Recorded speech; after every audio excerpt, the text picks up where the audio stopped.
What's going on, Read My Lips people? And we're back. So, unless you've been living under a rock, you've probably noticed the trend that's been happening with Elizabeth Warren. And the new Iowa poll that has just come out recently pretty much confirms it. Elizabeth Warren is surging. Now, depending on who you watch or what pundits you listen to, they're either going to tell you she's tied with Joe Biden or she has surged past Joe Biden. But in all these realities, it places Bernie in third place. Actually, I have Crystal Ball from The Hill. She's going to talk on it, and then we're going to come back. A new Iowa poll is out, and it confirms the fundamental direction of the presidential race. Democrats are on track to nominate Elizabeth Warren for president and lose to Donald Trump. So here's the poll. It's a big one from the Des Moines Register of likely Iowa caucus goers, and it has Warren claiming the lead over Biden and Sanders slipping to third place at 11% now. It's one poll, and as you all know, I think the media dismisses and vastly underestimates Sanders' chances. Other polls have found him in good position in Iowa, and New Hampshire, Nevada, and California. But there are other trends here which are undeniable. So first, as the race narrows to a top three with Kamala, Booker, Beto Buttigieg, and others falling away, Warren will be the primary beneficiary.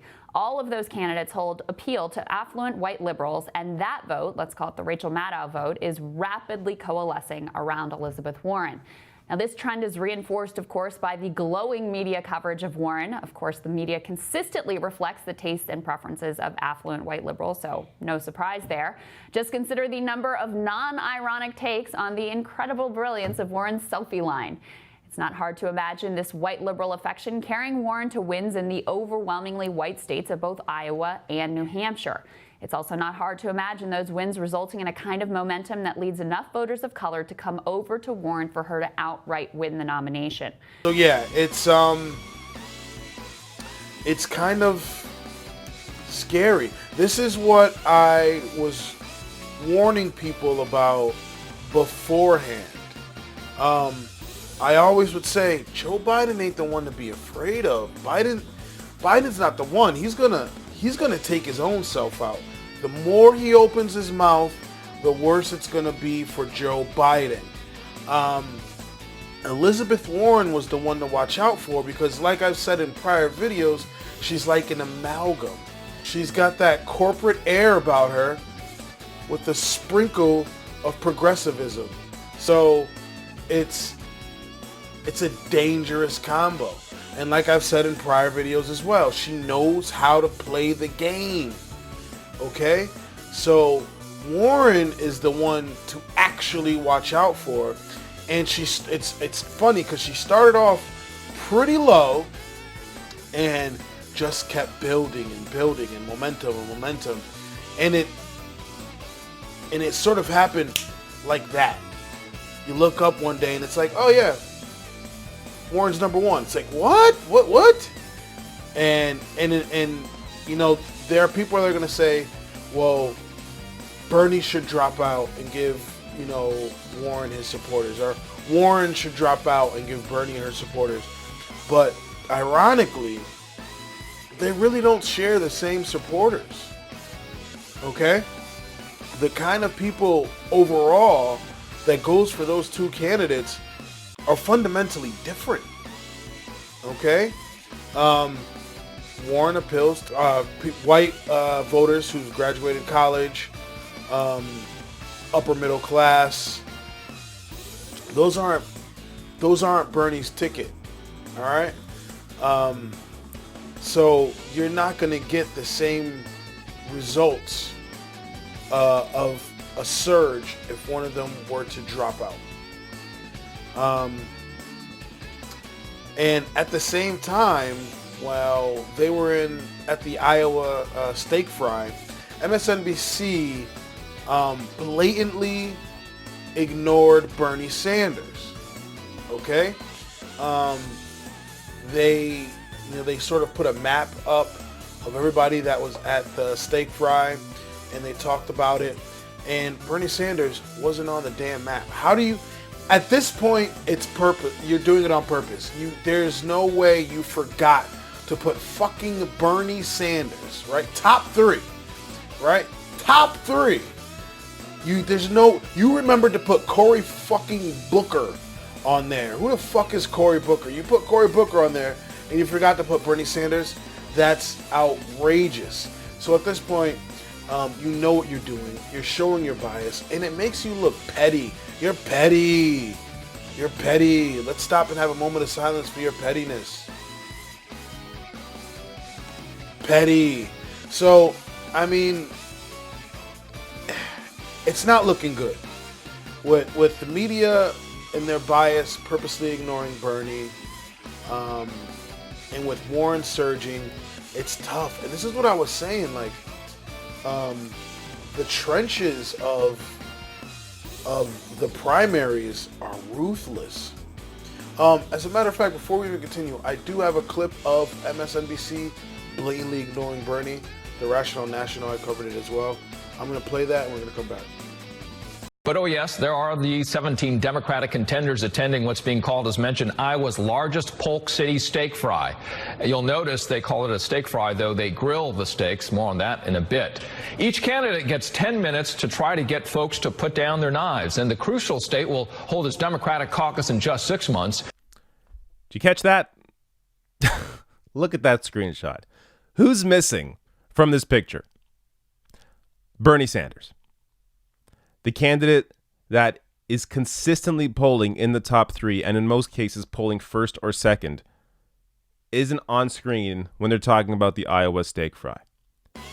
Okay, so you see for yourself, it's absolutely absurd. And I'm not sure what to do exactly, because look, Bernie Sanders I saw his schedule. One of his schedules was released as to, places he's going to visit and the events he's going to be holding, and his grind is real, right? He's done any and everything to get his name out there, whether it's mainstream media or independent media, he's making his presence known. It's just, it's the politician's job to convince the voters. End sentence. And that's why back in the day when Hillary was running and people were like, oh, I'll vote for the lesser of two evils, or oh, I'm gonna I just feel like I might as well just vote. I'm like, look, you gotta earn my vote. You gotta earn it.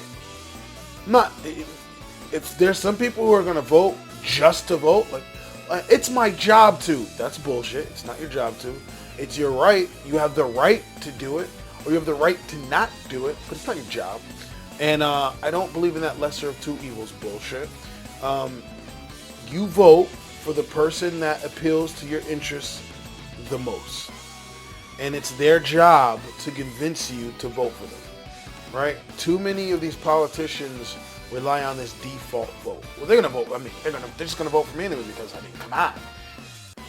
No, you earn it. You earn my fucking vote. And since Biden's brain is melting, Warren is slowly locking herself in to become that default vote. Now, it's interesting because in 2015, people were begging Warren to run. They wanted her to run, right? Progressives everywhere wanted her to run. Right?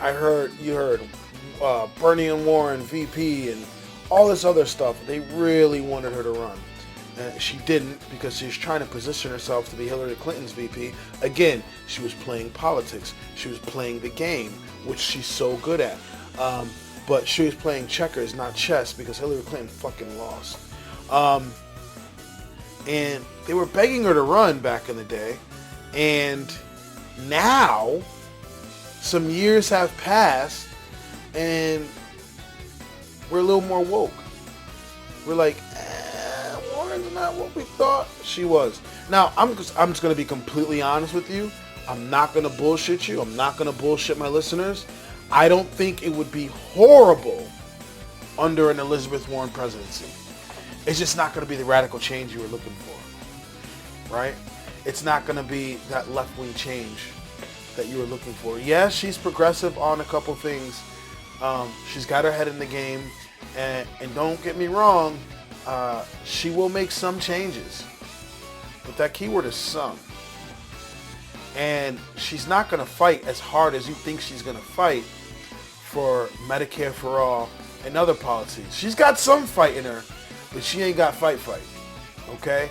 And that's probably is what makes some of the centrists and some of these companies so comfortable with her. They're like, well, you know what? Maybe the Warren presidency won't be so different from a Hillary presidency. Okay, let's fucking go with Warren. So, yeah, it's dangerous right now. She's looking good. She's looking good, and the media is ignoring Bernie. And look, on another note, you know, could she beat Donald Trump? Listen, Donald Trump is ripped straight out of an anime. He's ripped straight out of a DC comic fucking movie, right? This guy is a villain. He's fucking Lex Luthor, okay? He will say whatever the fuck he wants, and he'll say it how he wants, and the rules don't apply to him like they apply to other candidates. So the question you have to ask yourself is, can an Elizabeth Warren handle a Donald Trump onslaught? Let's stop and think, can she? They've butted heads before, and she didn't come out on the winning end, right? With the whole Pocahontas bullshit, and Biden does the same thing where he pretends to be a tough guy. I get it, Biden. You took down Corn Pop. I get it. Okay, Warren, you're from a Disney movie. I get it. It doesn't work against Trump. You're not going to win in that kind of fight against Donald Trump. It's not going to happen. The only thing you can do is hammer policy, right? And that's why Bernie was such a good contender against Donald Trump, right? Trump could do very little to defeat a Bernie Sanders. I'm telling you now. And I don't doubt Trump. I'm not sleeping on the man, right? I'm not making his ability to sway people minuscule. I'm just saying the best chance was a Bernie Sanders against a Donald Trump, or even an Andrew Yang against a Donald Trump, or a Tulsi Gabbard against a Donald Trump. The issue is the Yangs and the Tulsi don't have that percentile, looking at it at the moment, to get to the general, unfucking fortunately. So Bernie, it looked like, was the next best contender to get to that general, but he's run into a brick wall called Elizabeth Warren. So I'm interested. What are you guys going to think is going to happen? Do you think Warren's going to, sort of teeter out and hit a plateau, sort of like what Bernie's done? Or do you think she's going to continue to surge and that we're looking at the next Democrat to go head-to-head against Donald Trump? I'm curious as to your thoughts. I'm also curious, how do you feel under Warren presidency? Would you vote for her? Let me know in the comment section below. If you like what you see, if you like what you hear, please like, comment, and subscribe. I'd really appreciate it. If not, let me know in the comment section why. I'm always down to talk about it. Hopefully I'll be talking to you guys soon. Have a good one. Peace.